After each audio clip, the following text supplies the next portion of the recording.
And I know with the heat that plays a factor in trying to get these fires under control as well. But yeah, lightning strike fires are nothing to mess with, obviously. No, especially when it's this hot. It really helps those fires. Well, relatively low humidity. We're kind of there too, not as much as the spring or the winter months, but yeah, it certainly is a slightly increased fire danger, Lindsay, based on those two factors alone. The good news is we're going to get some relief from this, but likely the drought situation they're in, that's also a contributing factor, won't really help the situation either.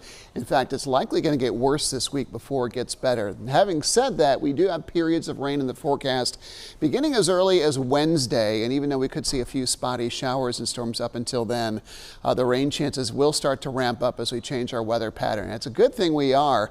Yesterday's high of 97 topped the list, warmest temperature that we've had at PTI Airport in 7 years.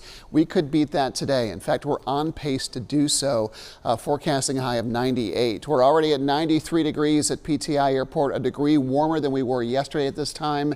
Winston-Salem is at 96. That's 4 degrees warmer than you were at noontime on Sunday. The air is drying out a little bit. We're getting a little bit of a westerly wind. We're often mixing out when you get vertical motion, when things start to heat up and move a little bit more.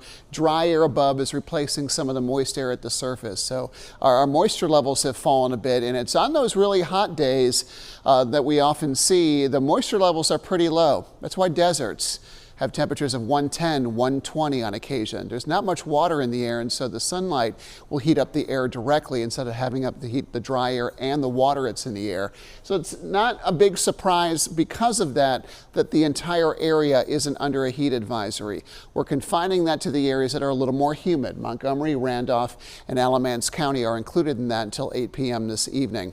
Heat index values are higher in those locations, also running a bit high in Lexington, feeling like mid to upper 90s across the area, and triple-digit heat is a strong possibility across some areas today. Triad, again, seeing a few thinning clouds. We've got a lot of blue skies out there too, and that's going to really help warm our temperatures up. I think the high for the day will come around 4 p.m. Temperatures should be around 98 degrees. We have impact icons up for those time frames that heat advisory in the Triad is active. There is a little bit of a breeze, but not much, to offer some heat relief. South-southwest winds at about 5-10 miles per hour today. We do have a low-end afternoon or evening shower chance, but those should start to collapse with the setting sun.